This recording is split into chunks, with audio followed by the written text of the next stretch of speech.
Into somebody's house who has cats and go right up to their cats and we're instant friends. But that also works with wild cats, tigers, other animals. I have a very strong instant relationship with them. Ya, balik lagi sama gua. Kali ini gue bakal ngebahas orang yang ingin menjadi seekor harimau. Kalau dulu kita hanya melihat sosok manusia harimau tuh cuman di sinetron aja.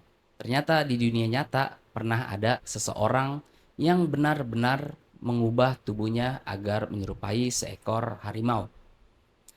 Namanya adalah Dennis Avner atau yang lebih dikenal dengan julukan Stalking Cat atau Catman yang melakukan berbagai macam modifikasi ekstrim pada tubuhnya.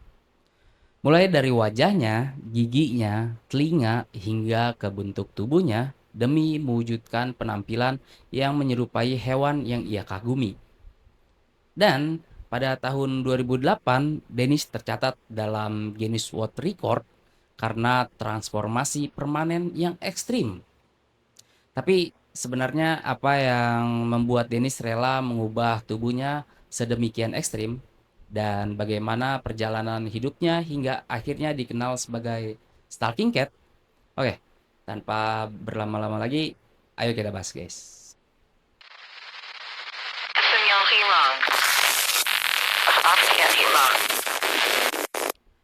Dennis Avner atau Stalking Cat adalah pria kelahiran Amerika Serikat yang lahir pada 27 Agustus 1958 di Flint, Michigan.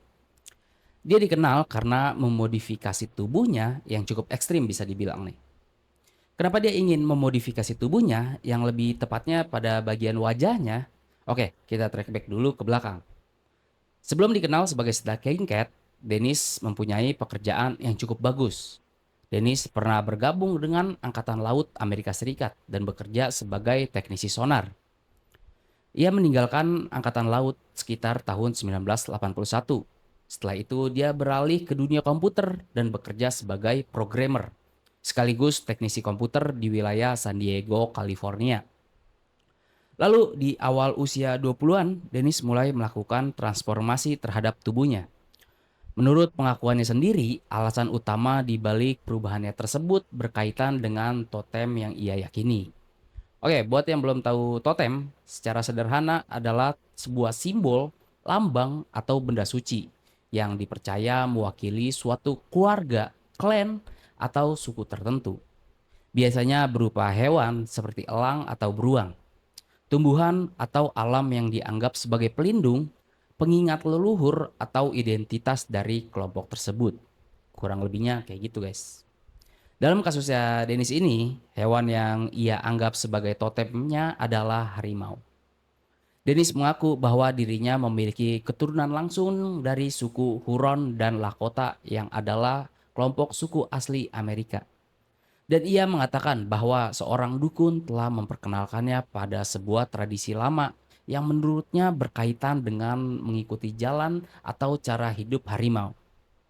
Ia kemudian berusaha mewujudkan keyakinan tersebut secara fisik melalui modifikasi tubuh dengan membuat tato di wajah yang menyerupai loreng harimau yang dilakukan oleh seniman tato asal San Diego, California yang bernama Larry Hanks. Merasa belum cukup, akhirnya dia menemui Steve Howard, seorang seniman modifikasi tubuh di Phoenix yang memiliki skill bedah yang cukup terampil. Akhirnya mereka bersama-sama merancang prosedur dan diperkirakan dia telah melakukan sebanyak 14 prosedur bedah. Namun, transformasinya juga memicu kontroversi, terutama terkait etika medis. Sebagian besar modifikasi tubuhnya dilaporkan dilakukan oleh praktisi modifikasi tubuh non-medis. Bahkan beberapa prosedur tersebut dilakukan tanpa anestesi. Bayangin tuh, sesakit apa cuy? Nyeri banget ya kan? Medical instrument manufacturing, implant design. Dikarenakan hanya dokter yang memenuhi syarat dan lisensilah yang berhak untuk memberikan anestesi dan sesudah melakukan berbagai tindakan bedah ekstrimnya, Dennis mengaku bahwa ia tidak merasakan banyak kesenangan dari proses transformasinya. Hanya saja proses itu membuatnya semakin dekat dengan tujuannya, sehingga ia merasa puas karena akhirnya berhasil memberanikan dirinya untuk melakukan hal tersebut. Berbagai perubahan ekstrim yang ia jalani meliputi penindikan dan pembelahan bibir atas agar dapat dipasangi kumis buatan. Juga pengikiran gigi hingga menyerupai taring, suntik silikon, dan pemasangan implan di dahi. Serta tato yang bergaris menutupi wajahnya. Tentu saja, yang namanya operasi tidak ada yang murah guys. Semua itu diperkirakan mencapai 200.000 dolar.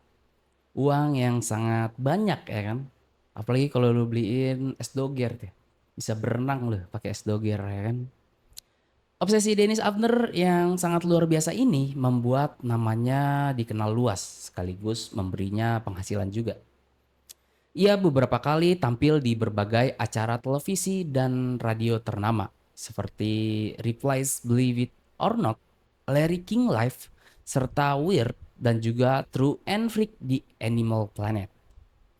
Dan bukan cuma itu saja, pada tahun 2008 Dennis Avner sebagai Stalking Cat membawanya ke sebuah pencapaian yang cukup hebat lagi. Ia berhasil masuk ke Guinness World Record dalam kategori transformasi permanen terbanyak di dunia untuk menyerupai hewan, cuy. Rekor tersebut diverifikasi pada tanggal 9 Februari 2008. Namun, di mana ada awal, pasti ada akhir, guys. Beberapa tahun kemudian, perjalanan hidup Dennis harus berakhir dengan sangat tragis. Pada tanggal 5 November 2012, Dennis Avner ditemukan meninggal dunia di garasinya. Ia ditemukan dalam keadaan tewas dengan sebuah pistol yang berada di lantai. Saat itu, Dennis telah berusia 54 tahun. Kabar mengenai kematiannya baru diketahui publik sekitar 1 minggu kemudian. Sharon Laratz, pendiri dari BME Zine yang pernah mengenal dan membahas dunia modifikasi tubuh, kemudian menulis dalam sebuah unggahan online bahwa kematian Dennis merupakan bunuh diri. Dengan kematiannya tersebut berakhirlah perjalanan Dennis Avner, pria yang menghabiskan bertahun-tahun hidupnya untuk mengubah tubuh dan wajahnya demi mewujudkan identitas yang ia yakini sebagai Stalking Cat. Ya kalau kata gue sih, kalau suka sih mending cosplay ya guys, daripada modifikasi. Serem. Oke, itu aja yang bisa gue ceritain. Thank you yang udah nonton dari awal sampai akhir. Jangan lupa like dan subscribe guys. See you guys.